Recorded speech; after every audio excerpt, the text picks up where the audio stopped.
Suppose what your faith has said was essentially correct. Suppose there is a universal mind controlling everything, a God willing the behavior of every subatomic particle. Now, every particle has an antiparticle. Its mirror image, its negative side. Maybe this universal mind resides in the mirror image instead of in our universe as we wanted to believe. Maybe he's anti-God, bringing darkness instead of light. Why weren't we told the truth? Without the technology to confirm, it would have been another legend. But he was our prisoner, not yours.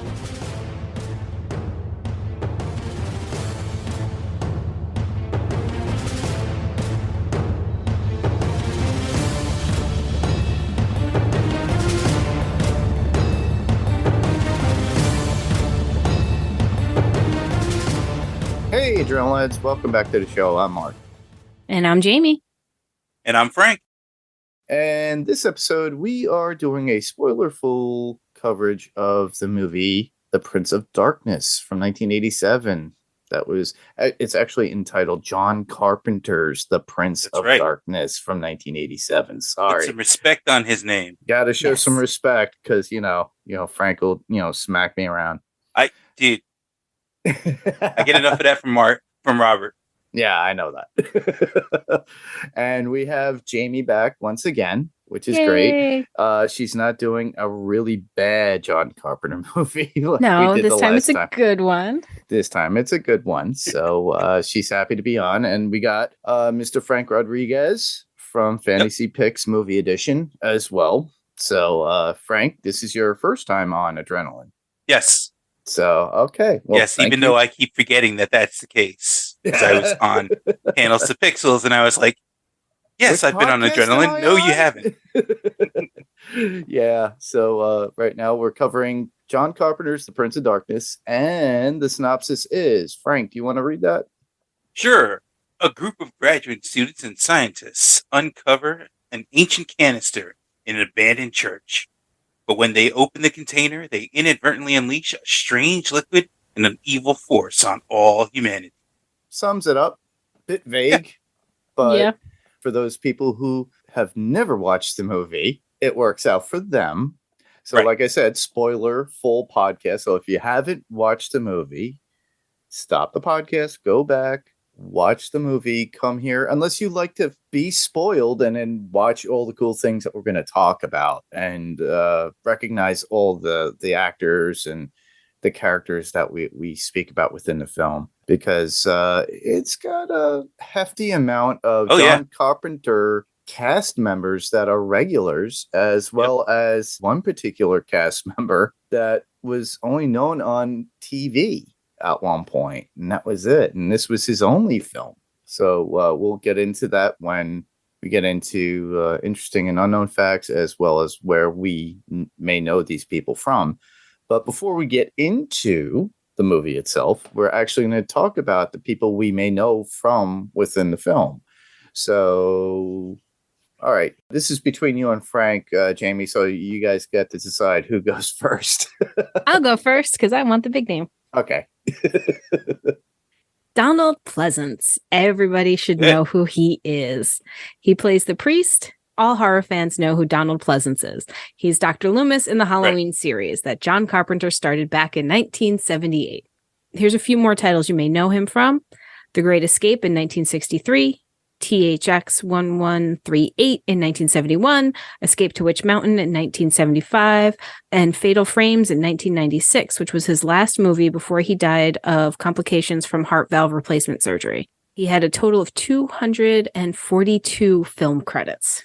Yeah, so that's why I didn't post alls. I mean, but obviously everybody knows who Donald Pleasance is. Of course, yeah. Dr. Loomis. Dr. Loomis, and he held the Halloween series together before the remakes, and they didn't really do anything for Halloween long after that. I think, what was it? Halloween 6 was the last one, or there have Yeah, I been think it was either 6 or 7. Yeah, it was Yeah. like 6 or 7, and I'm sure you Halloween aficionados will know and be correcting me or screaming at your screen or at that's your phone. true. But there are true Halloween fans of the original series, which ran all the way into the 2000s, and then Rob Zombie had rebooted it, but And then they rebooted it again and yeah, got rid of everything in the middle. But we all there's know 4 different timelines for the Halloween movie, so it's kind of Yeah, hard exactly. to. You really got to think about what you're talking about with the series. Yeah, we thought after Zombie that was it, but nope. But Danny McBride brought us back with a new version of Halloween. At least we got Christopher Nelson's great effects from those particular series that Danny McBride actually did. But everybody remembers him as Dr. Loomis. Who doesn't remember him? It's such an iconic character.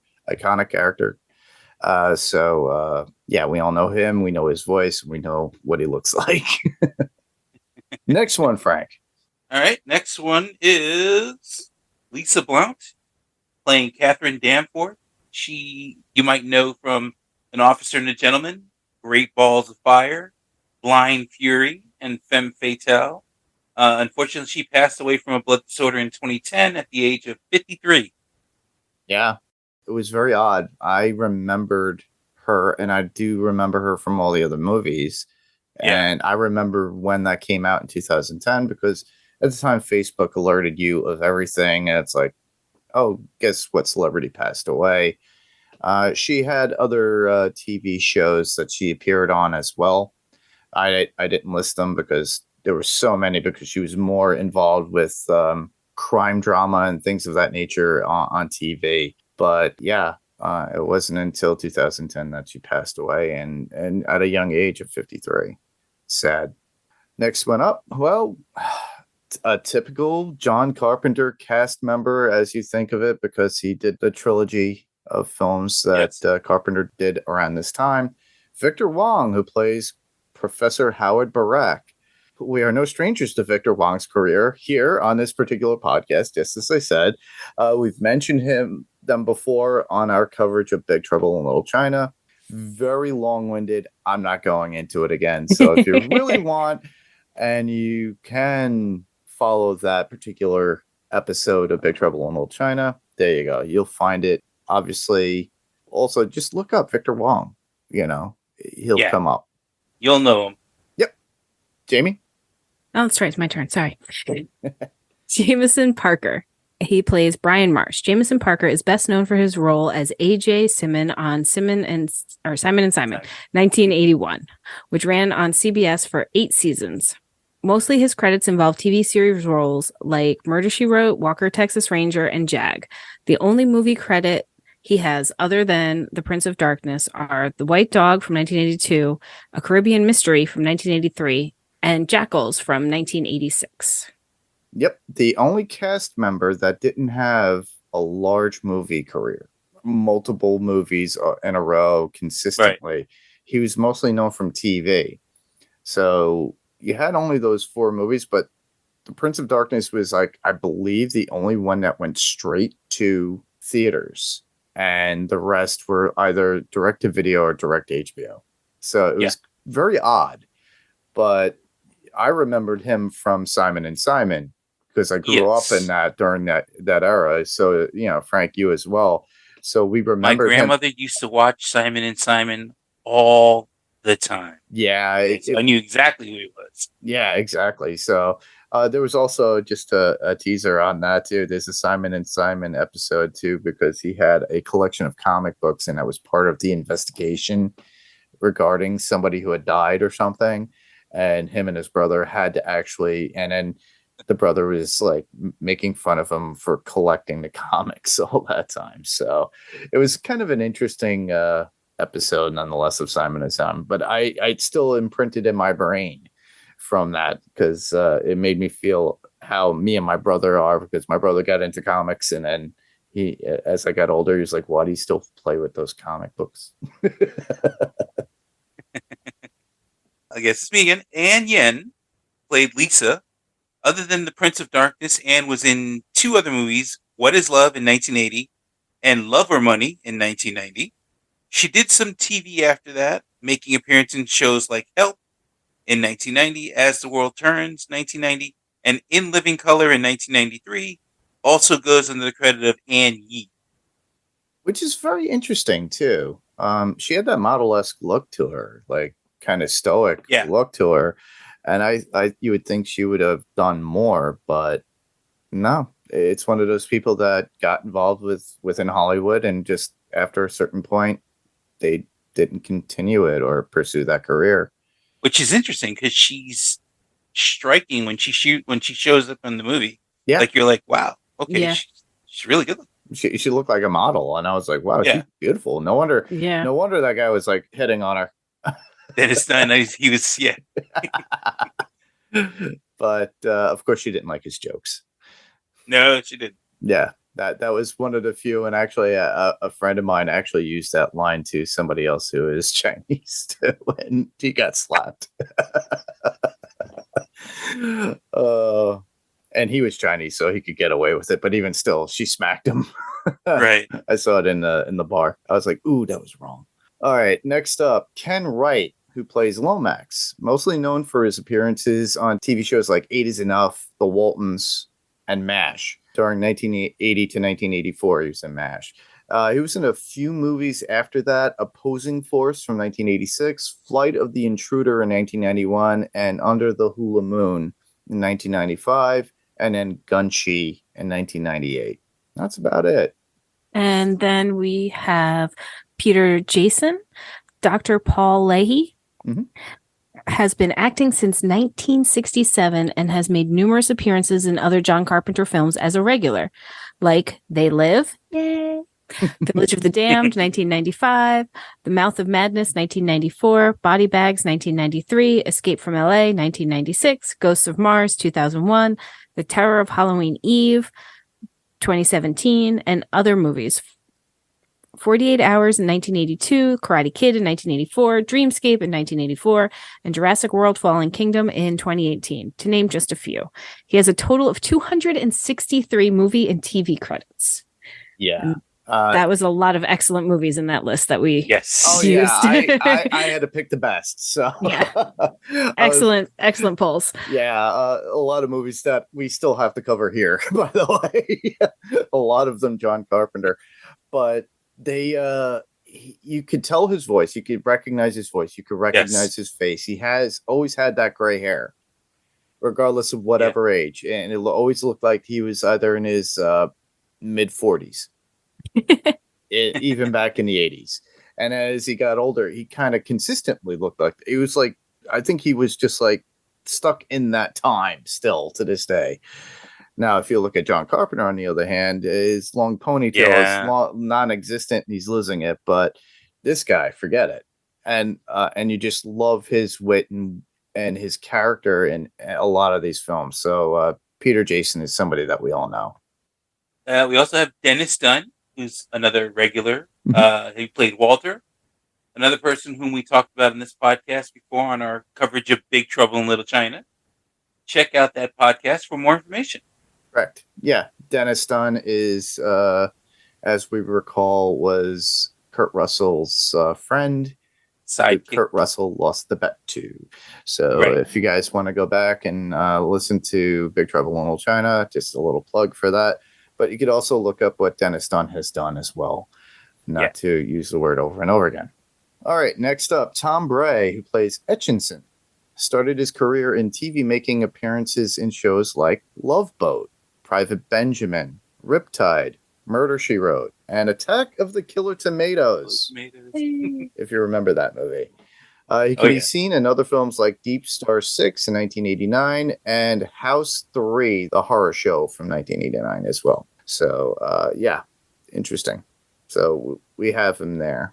And that brings us to our final name, Alice Cooper, who I think we've all heard of too. I hope so.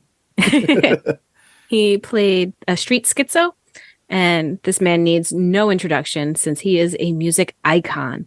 But Alice had a few movie roles and appearances in his long career, such as Sgt. Pepper's Lonely Hearts Club Band in 1978, Freddy's Dead, The Final Nightmare, 1991, Wayne's World, 1992. He's also done a lot of appearances as himself on TV shows like That 70s Show, Pearl, and Dark Shadows. Yep. Alice has been around forever. Yeah.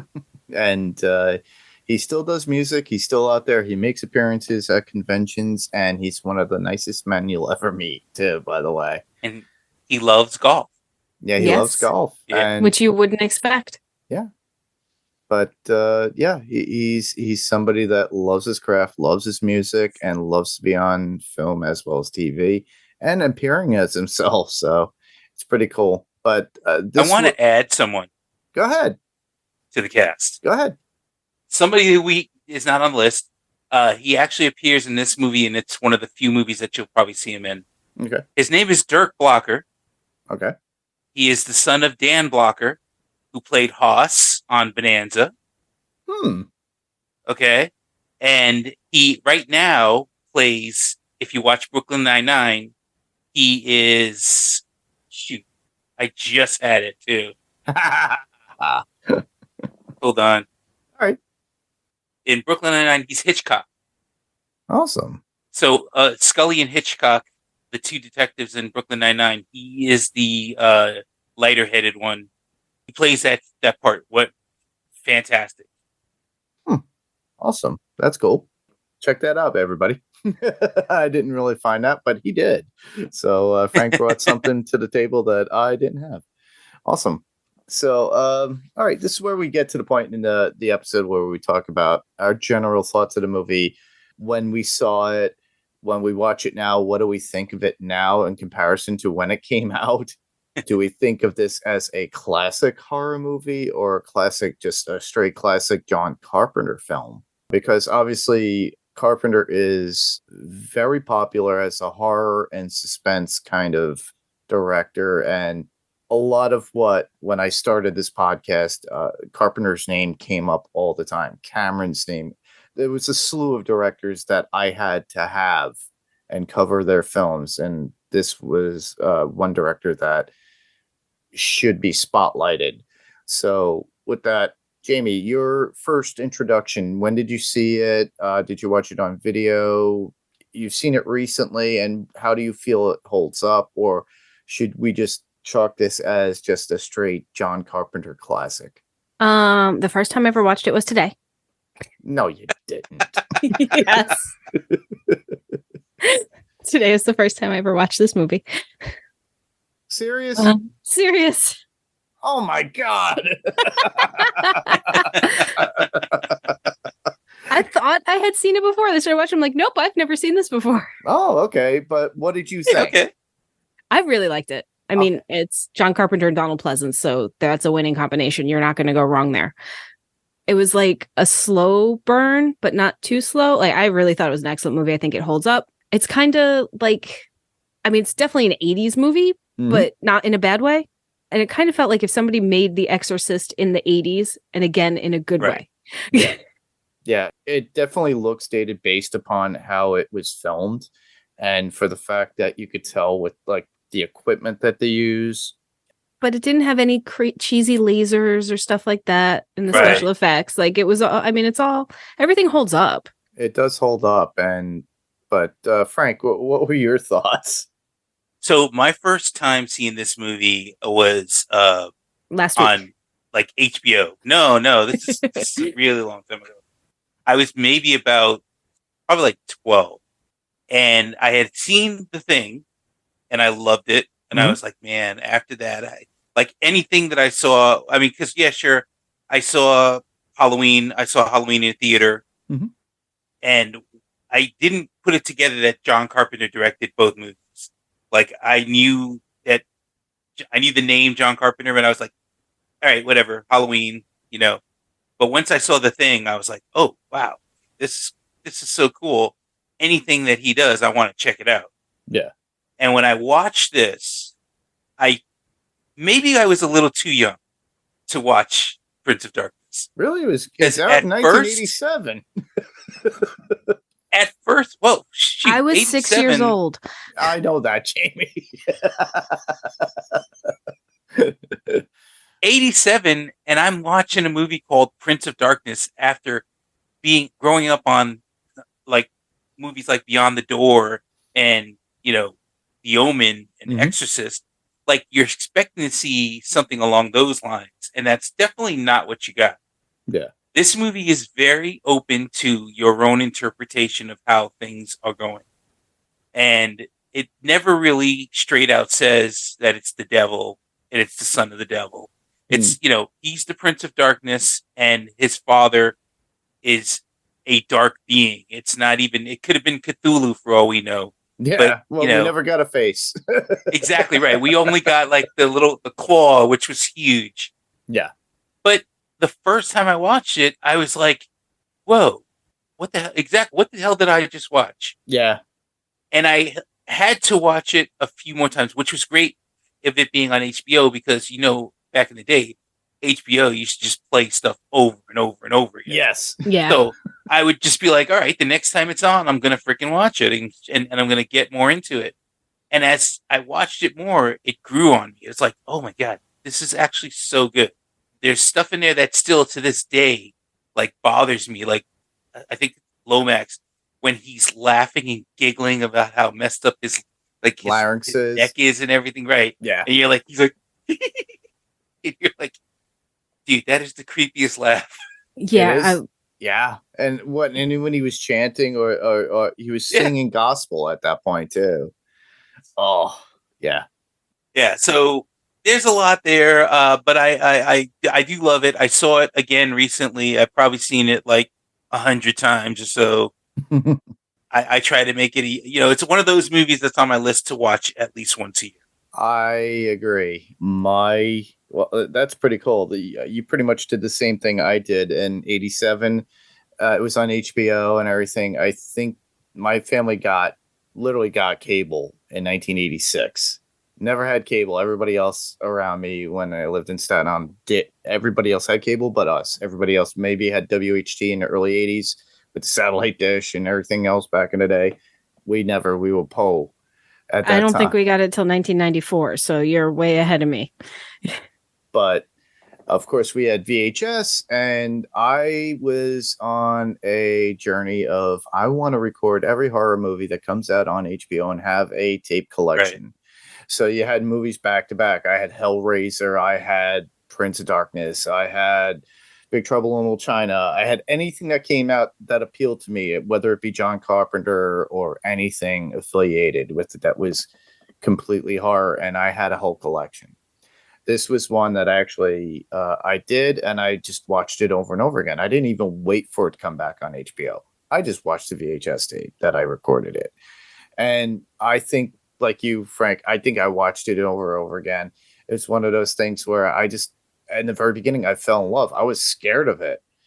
It's like, all right, I'll watch The Fly. Oh, I could deal with I'll sit here and eat my Cheerios and watch, whatever his name. What was it? He would shoot. Do the vomit. You're doing the same thing I am, Jeff Goldblum. Jeff Goldblum. There you go. You took the words out of my mouth. He would do the vomit drop, and I'm sitting there eating Cheerios or whatever breakfast. My sister walks in and she goes, "Oh my God, how could you be eating that while you're watching this? You're disgusting." Mind you, I had special effects makeup and everything in my bedroom and everything else. I was a sophomore in high school. Didn't see this in the theater, but it just grew my awareness of effects, my love of horror. And the music score itself trapped me too, because it's one of my favorite John Carpenter scores. It's like in my top 5 of scores that John Carpenter did. And I could listen to this thing over and over again. Yeah. And Jayme, before you came on, before you started recording, Frank and I were talking, and I was mentioning to him that at a Walker Stalker Con, there was a moderator at one of the New York, New Jersey, and he was also in Atlanta. And he worked with Jason Kabasi at the time too. And he's really, really good at panels and everything. But for every time that I'd seen him, whether it be Jersey or in Atlanta, every year that he would be on, he'd be playing that particular soundtrack. And I would come up to him, it's like, good one. And it's like after the first 2 times, he knew I was. But I thought it was pretty cool. And he goes, dude, it's a killer soundtrack. And I just love it because it ramps up the darkness and that's literally, and it's not just like the thumping beat that you get out. The keyboards themselves were really good in this. I just love the eeriness, the suspense of it. Some of the effects were pretty cool. You got some really good kill gags in there as well. We got Cockroach Boy that falls down in the middle of the alley who warns them. You got the bicycle kill by Alice Cooper himself. You get the eeriness of the chick who looks like she went through hell and back and is screaming out father and reaching out for a mirror, which to this day I still have memories of it even after I've watched it, but I have a hard time because there's that one scare scene at the very end when somebody rolls over in bed and boom, there she is. Yeah, you get that. And then my friend had an old mirror and looked just like the mirror of her reaching out and putting her hands through and just trying to grab the father, the Prince of Darkness out. And I was always like, during band practice at this guy's house, Paul Valenti, he had that. And that would always come to my mind. I think I was so drunk one night, I woke up and I freaked the hell out and I went down and sleep in the basement. Which looked like Batman's villain's lair from the 66 Batman because it was all skewed because the house was falling into the foundation was sinking into the ground because it was abandoned and he was living there for a year. It was kind of strange, but I have a lot of good memories about this and I still like to watch it on occasion. Did I watch it for this particular podcast? No, I didn't have much time, but I have a good memory of a lot of scenes. Right. And it's just ingrained in there, especially specific ones like I just mentioned. But we'll go into more of that when we get into our favorite scenes, which we're going to move right into now. Well, let me make a correction first, because now that you say 87, I realize, shoot, I was 18. Yeah, I know. I was 18, and I'm like, I don't know why I felt like I was younger when I saw it. Maybe I'm thinking of The Thing. Yeah, I think you're thinking of The Thing because Thing came out in 82. Right. And we covered I did not watch that when it came out. No, me neither. I saw it. That's another one I saw on HBO. Yeah. I saw it a year after that when it came out on VHS. So my uncle had through his, at the time, VHS collectors group where they traded VHS tapes of movies. And we got the unedited version of that, Terminator, Mad Max, not Mad Max, The Road Warrior.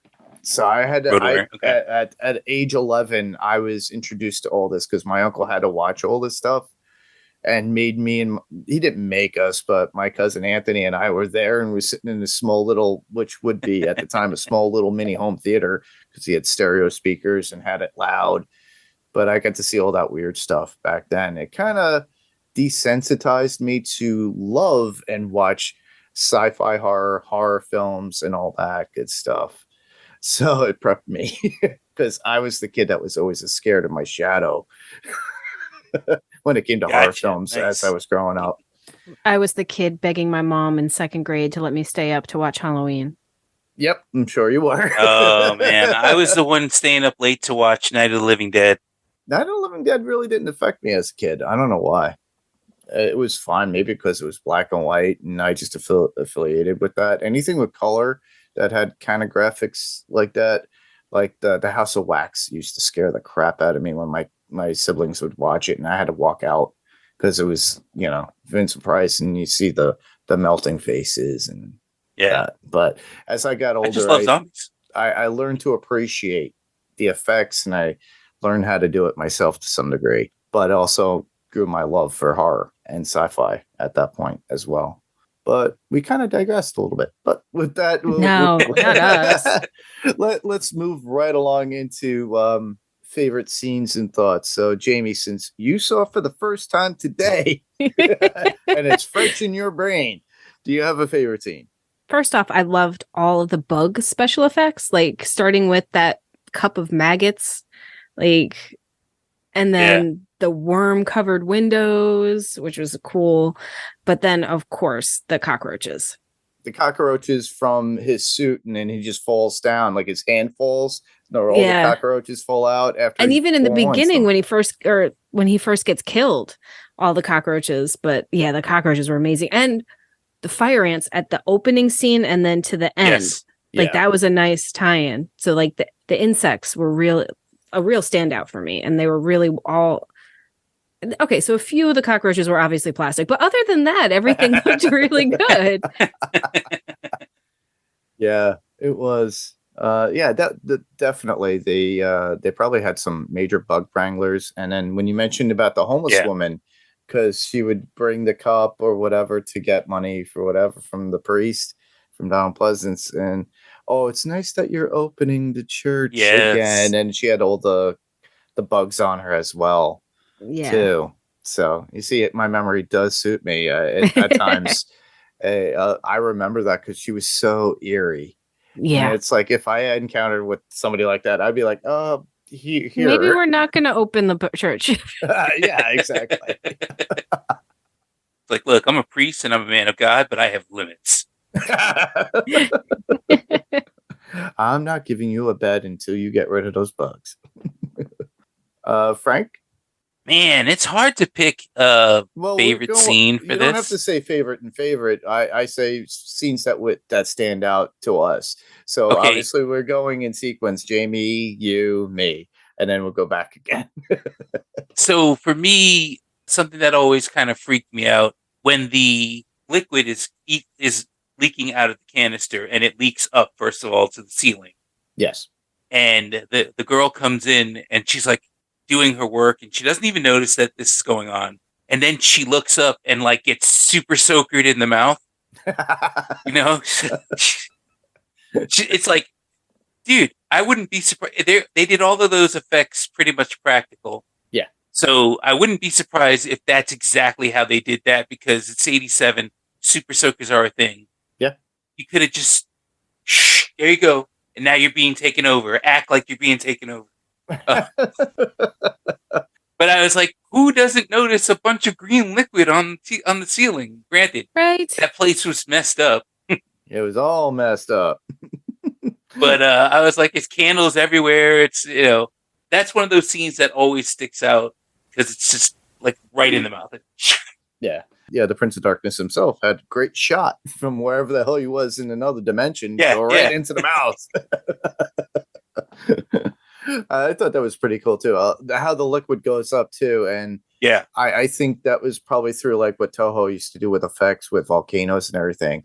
They would just film it and it would be upside down. Yeah, and then they would do that, and then they would just film it. And I actually saw an interview with John Carpenter recently, and I think it was on Vice, and he was talking about they shot it upside down. That's exactly how they did it. Yeah, but the other thing was that the mirror. When they did the mirror effect, that mirror, that's all a thin layer of mercury. Yeah. Oh, I remember seeing that too in the behind the scenes. That held up well. Dangerous. Like that looked good. That was dangerous for the fact that if she was covered in some sort of like glove or anything and prosthetics. But if you put your hand on mercury, that's dangerous. Oh, yeah. Yeah. I'm probably one of the last kids who played with mercury in science class. Probably. But we had it in the petri dishes and you weren't allowed to touch it. Yep, that's exactly it. Don't tell. Well, I'm pretty sure that's why they took mercury out of a lot of barometers and thermostats, stuff like that, because it got so dangerous because little kids and it breaks and kids put their mouths on everything. Exactly. Yeah. With me, actually, I have to do the go-to, which is that particular scene with the mirror. Yeah, I think I pooped my pants moment when I first saw that, especially when she is all the skin texture looks like, because it is all practical effects, and it looks like something out of an original Freddy Krueger kind of, where her face is like melting or riddling away. Yeah. And it's all raw. And I was like, and you can tell that's kind of a gelatin style effect, and she was already thin as it was. Yeah. And then they have the symbol on her as well, which was really cool. I forget what they call it. It was like a navigator symbol or something like that. And it was entrusted to, I would say, mystics and wizards and stuff like that at the time. I started talking about it during Yellow Jackets with what Podcastico covers with Yellow Jackets WTF for the TV show Yellow Jackets. The symbol that they have in that show looks a lot like that with the hook. Yeah. Oh, yeah. Yeah. So, and I try to explain that there's a whole thing. I actually put that on the messenger thread that they have for their podcast for that, because I said, you got to watch this movie and you got to look at the symbol. There's got to be something equated to it. And it doesn't say anything about cannibalism, but it's about darkness. And that's literally what it is in representation. So they actually do bring it up within the movie itself, which I do enjoy, because they're trying to get things historical involved with it. They not only do they have the Catholic Church, they talk about the Bible, they talk about how it's a darkness. They don't necessarily refer to him as Satan. At a couple of points they do because of the reading of the texts. Yeah. But that woman scared the bejesus out of me. And if I ever woke up one day and just turn over and see the crowd, I'll be like running down the road in my underwear. But yeah, that scared the crap out of me. Especially when she tries to go through the mirror itself. You got Donald Pleasance winds up cutting the arm and it goes into. Right. And then she has another one. Hello. And she just goes it right back. Awesome. Yeah, it's something out of Cuts Evil off her Dead. head. Hey, look, here, I got another one. And then she tries it. And then, Jayme, we mentioned it earlier before we started recording. I laughed for the fact that she's got like a compact mirror and she's trying to put her fingers inside the mirror. Like that's going to help that huge body and that hand to get out. All she needs is just to touch him. She just needs to touch him a little bit. Father. But that was one for me. That was like the ultimate as far as like scare. But there's a couple of others too that are pretty wild. Jayme, you have another one? Well, let's stick with Kelly. Like when she's on that bed. Oh yeah. And just watching her demise. Like it goes from that bruise on her arm with this scar, and then she looks pregnant, and then she's just covered in all those lesions, and then she sits up and smiles like a freaking deadite. Yeah. Oh, she was just like super creepy. But when she loses her arm and then she picks her head up and puts it back on, dude, that was awesome. So yeah, just that whole thing with her was just fantastic. Another one for me, I realize now that I said the wrong name before. It was Jesse Lawrence as Calder, who, when he gets his neck cut and he's laughing, that to me still to this day, like I can, in the back of my head, whenever things start getting crazy, I start hearing that laugh in the back of my head. Like, yeah. And I'm like, so the really interesting thing was in the interview that I had seen, the dark figure that was supposed to be in the doorway at the end, or at the beginning, really, because at the end it turns into Leeds Clown. But at the dark figure was also Jesse Ferguson or Jesse Lawrence. That same character was playing that part because he was so tall, and he would, you just covered him all in black, and he was like, yeah, you can stand out there and just be this ominous figure, such a huge person. And it worked really well. Yeah, it did. I just looked something really funny too, because we're talking about the symbol. And it says in John Carpenter's Prince of Darkness of 1987, the Blue Oyster Cult logo is used as the mark of Satan symbol that gets burned into Kelly's arm. Yeah. I was thinking to myself, it's something, and I that's what it was, is the Blue Oyster. It's a Blue Oyster Cult logo, but there's also something that they mentioned too within the symbol. They mention it of what it exactly is. It's like a navigator's staff or something like that. But I guess they utilized it in stating that's a way for him to be navigated home to Earth. But who's next? Me? Yeah. Oh, I forgot. Yeah, well, this one is quite obvious. The rogue homeless people that are out there that are led by Alice Cooper was pretty cool. Yeah. And the fact that terrifying too. Terrifying. You got the one science geek with the glasses going out, leaving. After he leaves, he's got his bicycle, but they take the bike and they shove it through him, half of them into it. With Alice Cooper does that, and then the fact that they become like some sort of crazy zombie-like angry mob to these people while they're trapped in the church.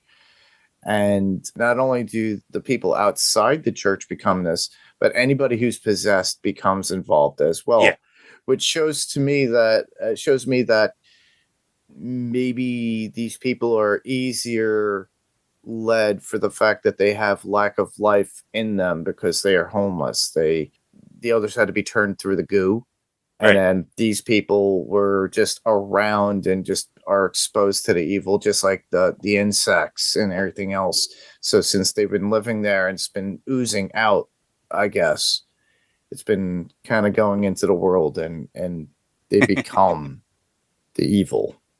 So here's a interesting thing about it, and I was thinking about this because this is part of the what's called the Apocalypse trilogy, which it's The Thing, Prince of Darkness, and In the Mountains of Madness. Yep. But I was thinking that there are a lot of similarities between The Thing and Prince of Darkness in that who's to say there was only one thing, right? Mm-hmm. What if there's another thing that escaped?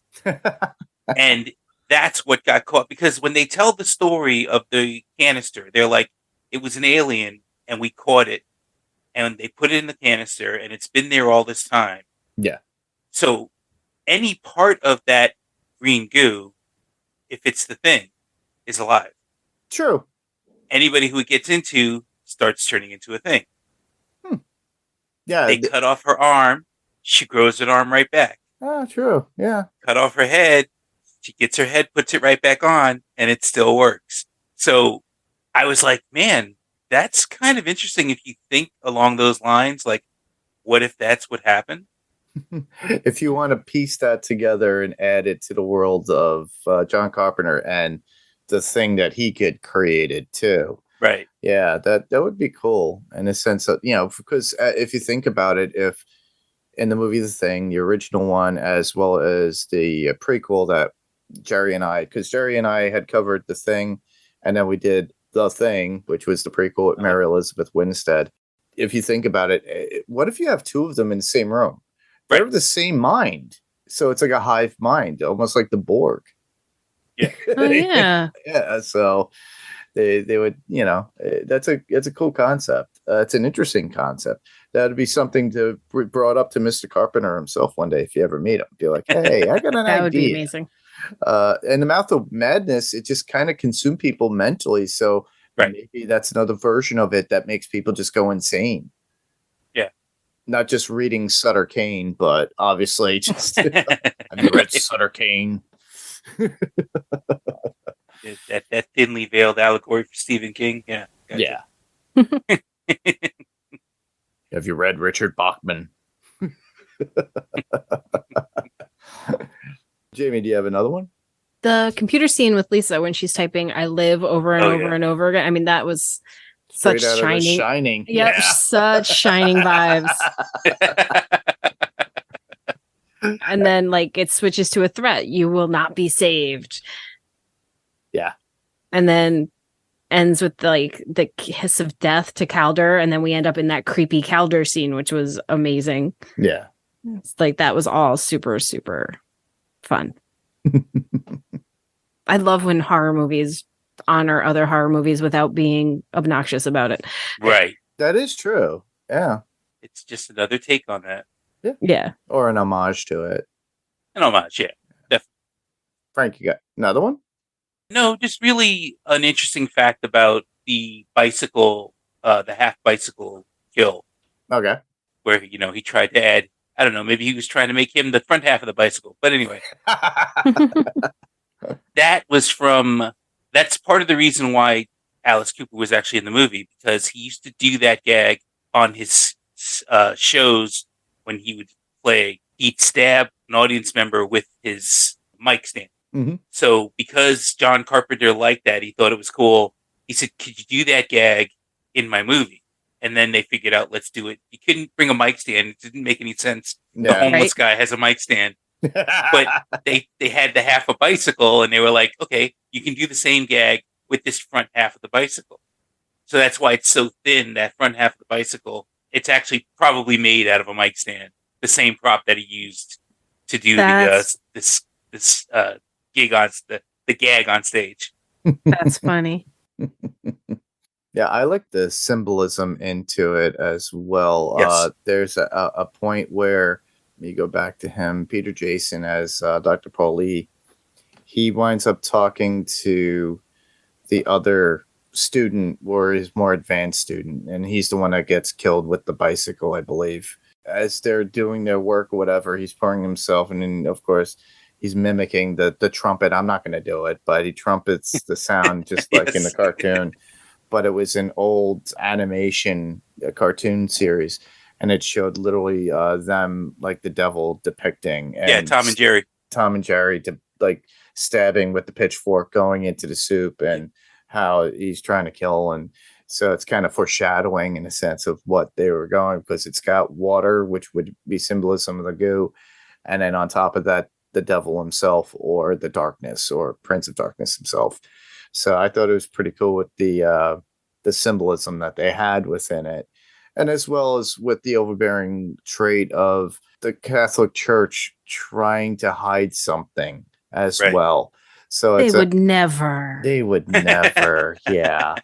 So we're going to stay away from that one. It's a long lost thing. So I love that they use that trope within it as being a story base, but at least, Donald Pleasance as the priest comes to somebody for help regarding this and knows that there's something more involved. Apparently they have text upon text, so as if it was rewritten too. So they kept using the same book over and over again, and it was erased. So this has been going on for centuries, not just within this particular church. So it means that thing's been moved around a lot. It just didn't show up in San Francisco at that point. I think it's San Francisco. It could be downtown LA for all we know. But regardless, the fact that it had a lore to itself, and they didn't have to go into exaggerated dialogue discussing about it. It was kind of, this is it. This is what we found. This is what we read. This is what we know. And there it is. And you kind of take it with that short dialogue, get a gist of what's going on. So I like the fact that how it was written into it, and it's easy to follow along. Whereas you watch other films and you go, why are we getting thrown all this information? I feel like I'm consuming too much, and it just becomes too much, and then you get bored of it. That's also part of the thing that I love about the movie, is that, yes, they do approach it from a theological point of view, in that they have the priest. And if you look at the credits, he's only called priest. Yeah. It's not Father Michael. It's not.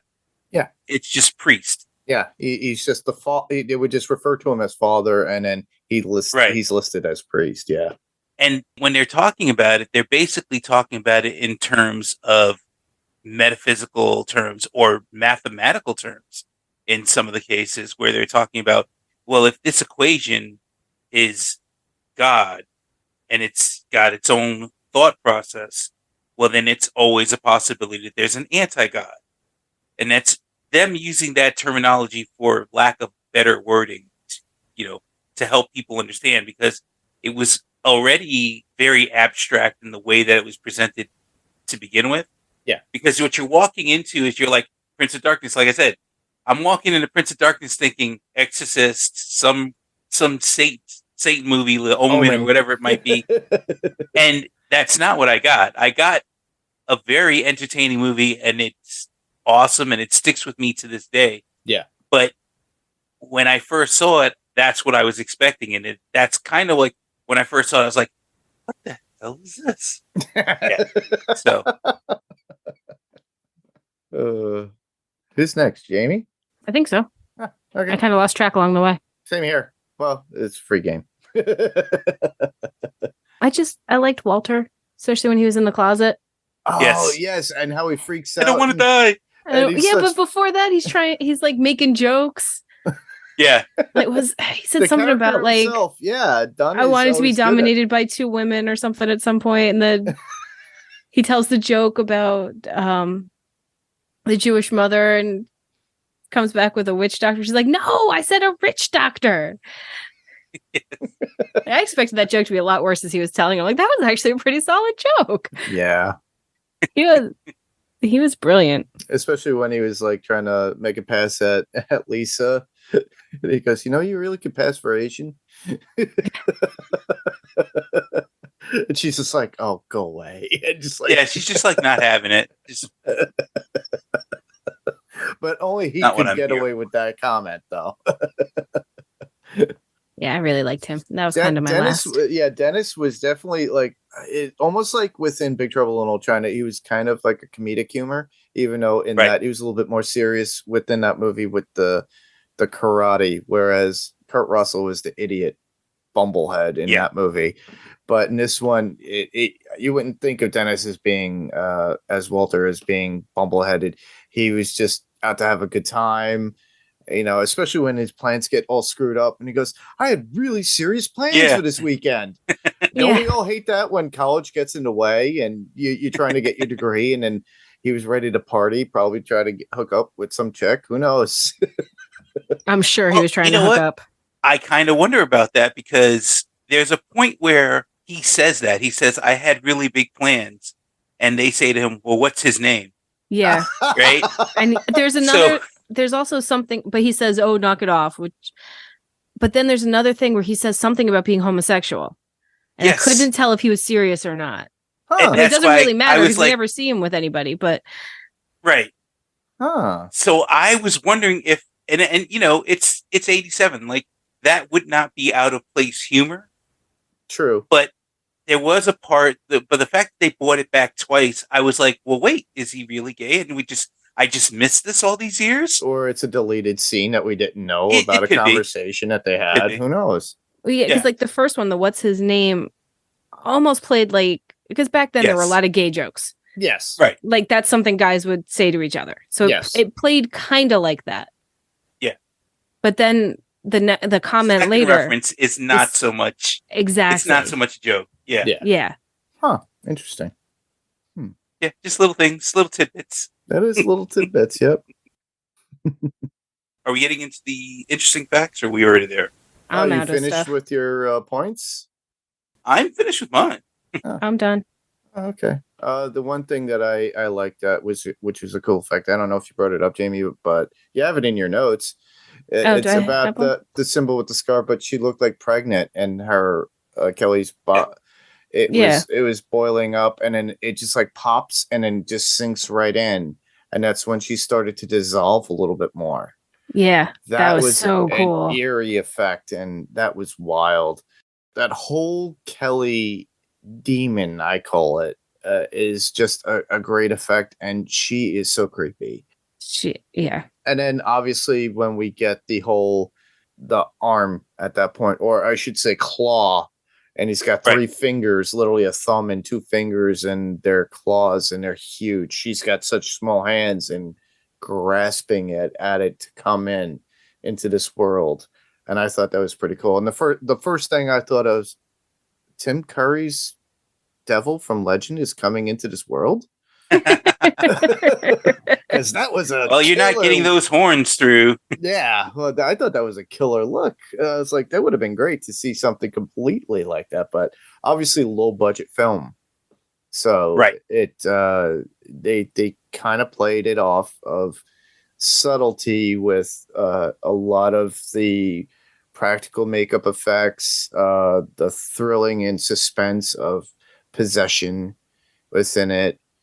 And it really worked for this film, and obviously dated from the look of it, and how, if you don't get the new remastered versions and stuff like that, or 4K versions, it's not going to look that 100%. But the movie I still think holds up based upon the story itself. Now, obviously, the VHS tape at the very end.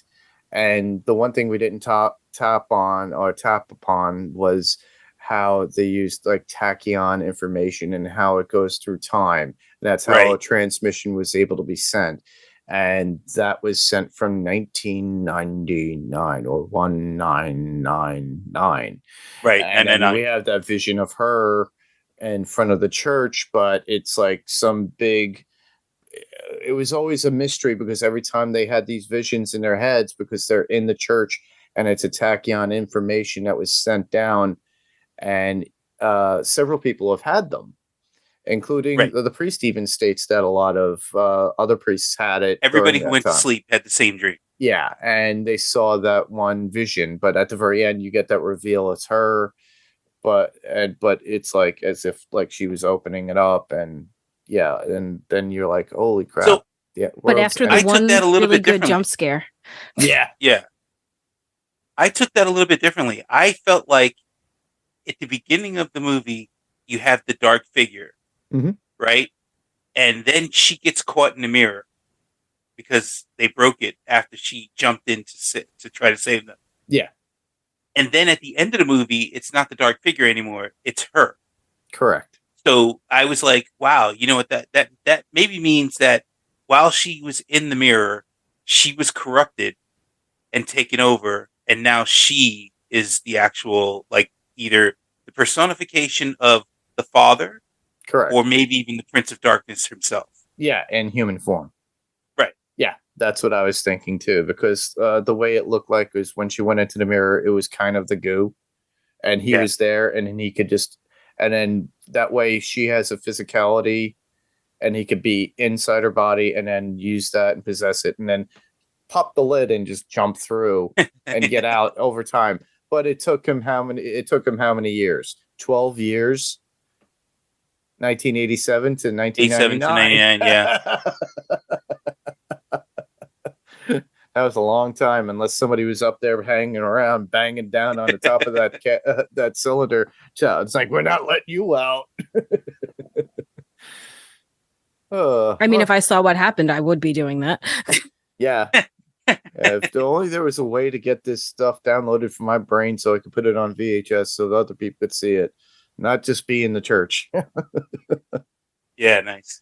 But I thought it was pretty cool, and I love how they use the idea of tachyon beam to send information, and I thought that was a pretty cool idea. It's more scientific in comparison to all the mystery and the darkness that was involved. That is more biblical and things of that nature. But yeah, well, those are our thoughts on certain scenes that we liked. So if you guys have any ideas, you listeners out there, and you have a particular scene that you like, please send them in the comments, obviously, or send us information, email us as usual. Right now, we're going to go into interesting facts and unknown facts about the movie, The Prince of Darkness from 1987. All right. So for our first fact, John Carpenter's first film that he made independently since Escape from New York in 1981, not only because of the box office failure of his previous film, Big Trouble in Little China, in 1986, but also his frustration with working with studios. And that's something that's part of John Carpenter now, right? It's his willingness to work outside of the studio system. Sure, you can catch him every once in a while doing a studio movie, yes. But for the most part, he wants to work. He wants really nothing to do with them. No, he wants to be creative. Right. And that's who he truly is. He's more of the typical California director, LA California director that's out there from that. They're cut from the same cloth. It was almost like how Lucas was before Lucas went into the big films, just like what Zoetrope. Back when he did THX 1138? Yeah, well, exactly. Yeah, that's where it comes from. It's that independent filmmaking thought. The next one, Jayme? At around 25 minutes, when Dr. Leahy introduces himself to Dr. Barak, Peter Jason wasn't expecting Victor Wong to walk away in the middle of the scene. Jason's subsequent confused appearance and awkwardness is natural and unscripted. The little That's things. Awesome. That's awesome. I love it because now you watch that scene and you're like, now I see it.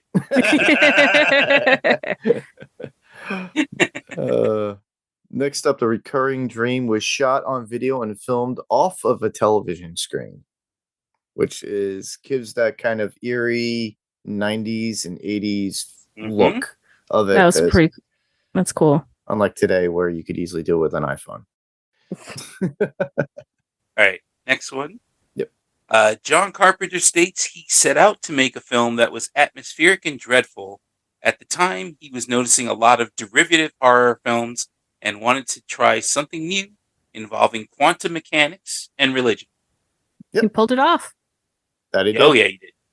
Yeah, and it's based within the writing, too, if you think about it. And then I think he was probably heavily involved with the idea of quantum mechanics and how our world represents, and nobody's gone into that, like that thought. Exactly. Now you think of quantum mechanics, you think about the Big Bang Theory TV show. Right. Because they're all scientists, you know? Yeah.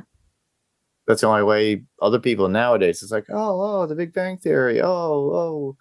It's like young Sheldon. And this is one of those movies that shows you that, John Carpenter was one of those, like he is to movies kind of like George Carlin was to comedy. But George Carlin was always like, he always wanted to push the envelope. I've had people who knew George Carlin and they were like, you could tell he was the smartest person in the room, even though he never said to you, I'm the smartest. He didn't have to say it. He didn't have to. He just was who he was, and you just accepted it. And then he treated you like anybody else. And I think that's how Carpenter is too. Right. He just puts his artwork out there, and people love it. And then you got people who hate it, and the people who love him for who he is. The parts played by Donald Pleasence, Victor Wong, and Dennis Dunn were written specifically for them by John Carpenter due to his enjoyable prior collaborations with them. Makes perfect sense. Exactly. Next up, this is the second film in what John Carpenter calls his Apocalypse trilogy, like Frank had said earlier. The other two are The Thing and In the Mouth of Madness. The genesis of the project came from Deborah Hill, describing a dream she had of a vague, dark figure exiting a church, which filled her with dread. John Carpenter developed the story around this idea in hopes of recreating the fear Hill really felt. That's cool. Yep. A lot of cool things come from dreams. Ask Wes Craven. He did that with Freddy. Right. I still maintain that's the best idea ever. It is. And my child agrees. Alice is a huge fan too, by the way, Frank. My 6-year-old is obsessed with Freddy Krueger and has been since about 18 months old. She's not seen the movies. But she has met Freddy. But she has met Robert Englund. Oh, that's awesome. Yeah. Speaking of Alice Cooper originally asked John Carpenter if he could come to the set just to watch a special effect, due to Cooper's manager also producing the film. Carpenter eventually decided to offer Cooper a role as the leader of the anti-God worshipping street people. Ironically, Cooper became a born-again Christian later in life. Yep, he did. And I think he is Dave Mustaine from Megadeth's Godfather. Huh. So, yeah. Yes. Next up, Alice Cooper used the bike impalement trick in his stage shows prior to this movie. The bike he uses was his own personal prop. I feel like I've heard that somewhere before. Yeah, I think we heard that somewhere before. I think Frank brought it up earlier. Deja vu. John Carpenter and Alan Howarth completed the score in 4 to 5 weeks. All my scores are basically improvised, he says. He watches the scenes on a TV set and creates the themes on the spot using a 24-track recorder linked into the film to layer in the sounds. There's 2 kinds of scoring in movies. One is the kind of underscore minimalist idea, and one is Mickey Mousing. The latter was made famous by Max Steiner, Casablanca, Gone with the Wind. For instance, in King Kong, every step that King Kong made is a scored boom, boom, boom, boom. Every emotion is scored. That's Mickey Mousing. Carpenter's opinion of the style in general is that everything is scored so heavily that you haven't got a chance to miss anything. He also adds that John Williams is the biggest, most famous Mickey Mouser of all. I could see that. Frank and I are laughing because we already went over our top 5 Yes.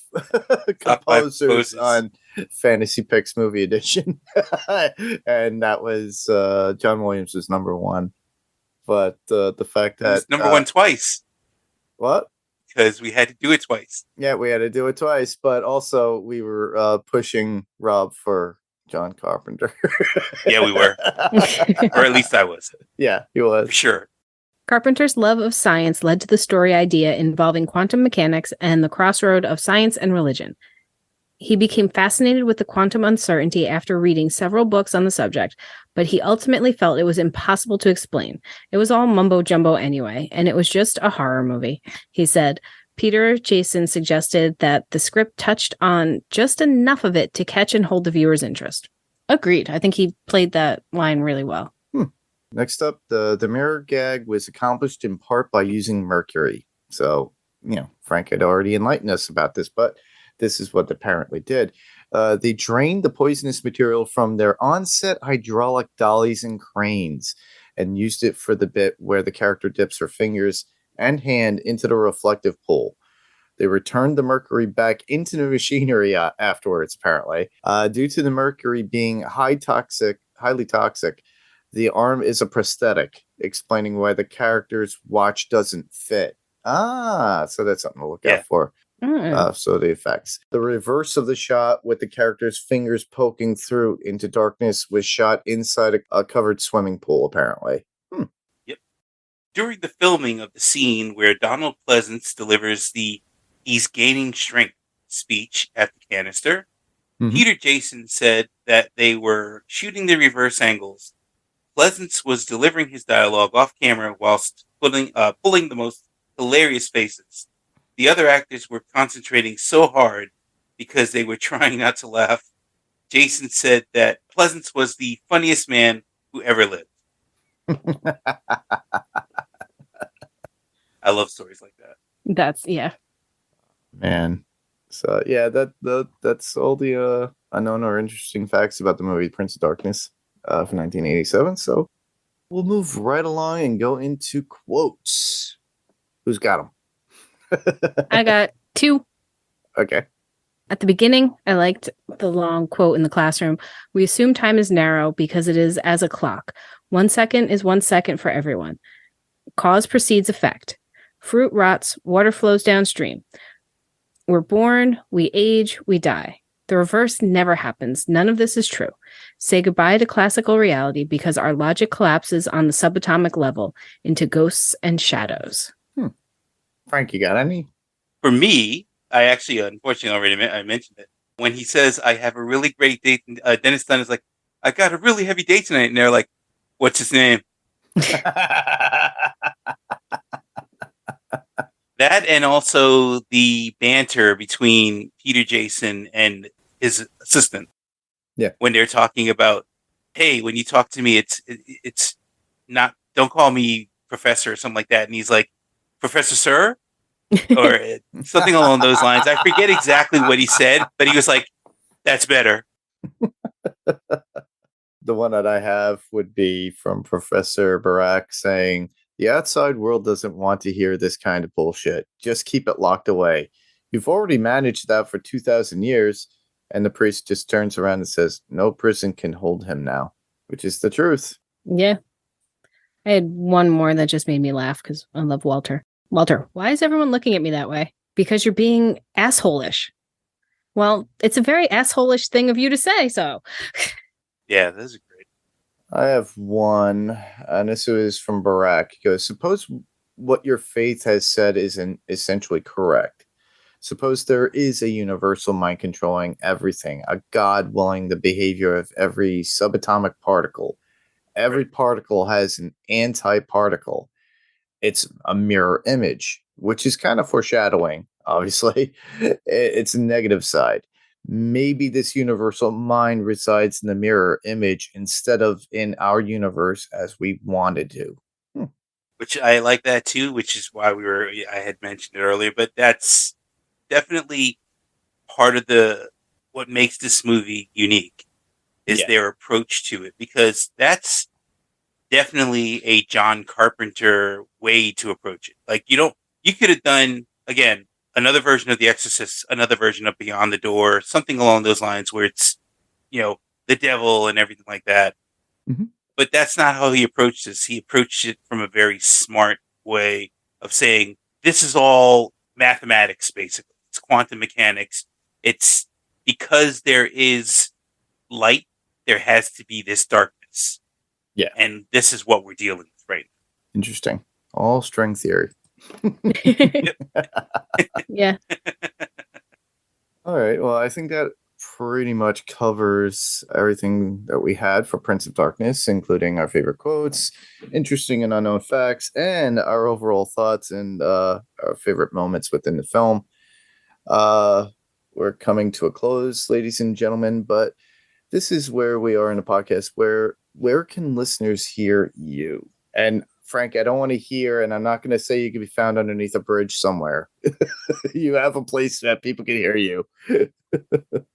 I'm just going to say I can be found on Fantasy Picks Movie Edition. Yep. Sometimes I appear on Panels to Pixels. Yep. And now this is my first time in an Adrenaline Cinemas, but I will, anytime that Mark wants to have me back, I absolutely will show up. Well, we already have something planned. Yeah, we have something for next week, yes. Yeah, well, not next week, but we will be recording probably next week. But it will be Escape from New York as we still continue our John Carpenter coverage. Yeah. So since Frank and I are both lovers of Mr. John Carpenter, not lovers in that sense, though it's a strange way, it's just love of his work. But we will be covering Escape from New York. So keep that in mind, and I will post that into Facebook and Instagram, get the images up so you guys could leave feedback. Jayme, where can anybody else hear you? There's a couple other episodes of Adrenaline Cinema that I've been on. Goonies was an excellent one. Yep. Big Trouble in Little China that we may or may not have mentioned 10 times previously. Yes.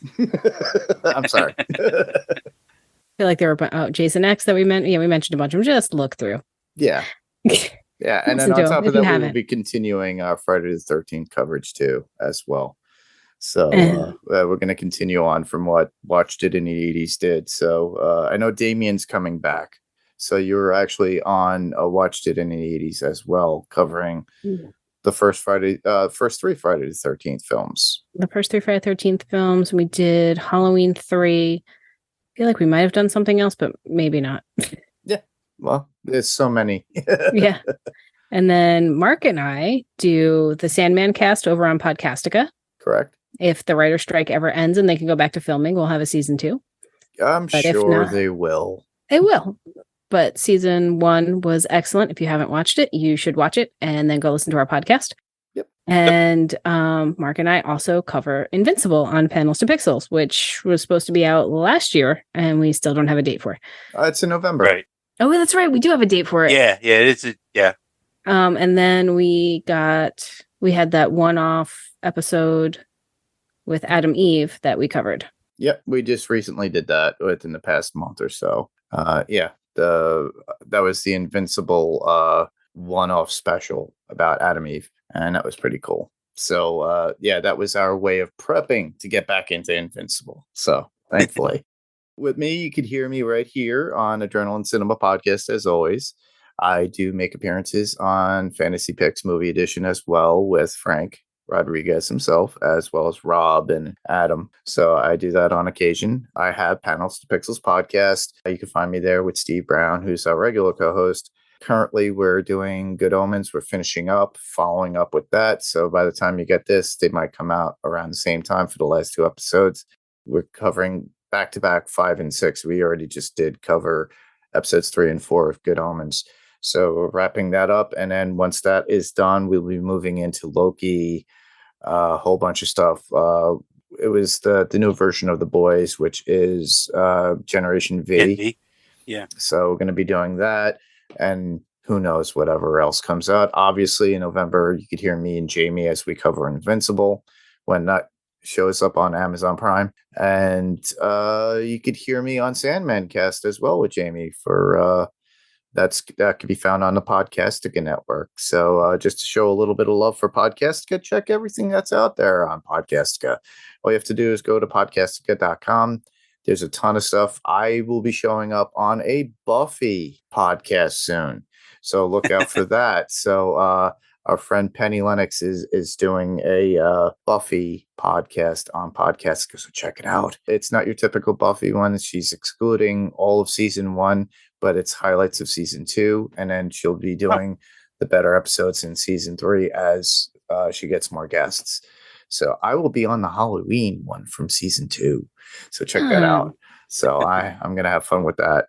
I was a huge Buffy fan back in the day for the show, and I still remember it. But yeah, check me out there. And then, like I said, check out Podcastica Network. But you don't have to just check out the Podcastica Network, because you could also go to PirateCoreEntertainment.com and check out all the rest of the podcasts, which would be Fantasy Picks Movie Edition, watched in the 80s, as well as this particular podcast, because obviously you'll have feeds and links that you could go to. If you like our artwork for Adrenaline Cinema Podcast, Pirate Core Entertainment, or Panels to Pixels podcast, you could actually find Kirk Manley's artwork there and the link to get in touch with him. So if you want to hire out Kirk to actually do some artwork for you privately and consign him for something, reach out to Kirk and ask away. He could be found at any convention in Northeast at this point. We already had Terrificon. We had, we had New York Comic Con, and there was the New Jersey Horror Con and stuff like that. So he usually ventures out to that, and he sells his prints there. So just go to PirateCoreEntertainment.com. And for those of you who want to send any sort of feedback, which would be greatly appreciated, by the way, all you have to do is go to our Facebook group, which would be facebook.com/Adrenaline Cinema Podcast. I usually leave images of what we're covering. If you see the image, just put it in the comments below that image of what we're covering. I try to do it up. There's still a lot more that are there that we haven't even covered yet. I haven't done Death Trap yet. I'm still waiting on Jeff. So, Jeff, if you're out there, we got to record Death Trap. Just kidding. But you could also go to our Instagram, which would be just Adrenaline Cinema Podcast. You can find us out on Instagram. Just do a search and you'll find it. I think the last one that I posted that got a lot of likes and hits was Space Camp, as well as Lost Boys, when I did that with Lost Rima. Boys. Yep. And if you feel the need that you need to send an email, oh yeah, she's showing off her artwork, The Lost Boys. She got them signed, Jason Patrick and Kiefer Sutherland. Jayme's got a nice collection. Yes. So, you could easily send us an email. All you have to do is send us an email and send it at adrenalinecinemapodcast@gmail.com. And you can just write out a formulated texted email. We'll read it on the podcast when we get it. If it's for a previous podcast that we've done, we still read it. And same thing if you wanted to record yourself and send that as an attachment. You get your voice heard. You could be on the podcast. It's amazing, and we like doing that. You could be like Steve Brown, who's my co-host from Panels to Pixels, who loves to live Steve. But you could also send in feedback too, just regular feedback of what you think of the podcast, what you thought of the movie that we're covering, or what we had covered, and just give us your opinions, or if there's a particular movie that you want us to cover. So just let us know. Also, the best way to get us exposed to more people out there, literally just word of mouth. Tell a friend and just let them know. Yep. It'd be greatly appreciated if you can do so, or share the links on whether it be Instagram, Facebook. I'm not using Twitter anymore because I don't know. I'm just bored of it. I get more information and feedback from Instagram and Facebook as it is, and then obviously through like the feedback from email and YouTube. And we can be found on YouTube as well. All you have to do is search Adrenaline Cinema Podcast. But we could be found on any player of choice right now. Apple Podcasts, Google Podcasts, Deezer. There's a whole bunch of them out there. We're pretty much on at least 30 of them right now. So, tell your friend. And if there is a sort of rating or review, please do so. That'd be greatly appreciated, especially in Apple Podcasts, because apparently that's Right. the premier podcast player of choice. And Drives the algorithm. That's the algorithm that everybody usually uses to see if it's great or it's good enough to listen to. So with that is our show. And I just want to thank everybody for listening. I'm Mark. I'm Jayme. And I'm Frank. And this was Adrenaline Cinema Podcast. We'll talk to you guys later, or maybe on the other side of the net. Ha ha ha. Whoa.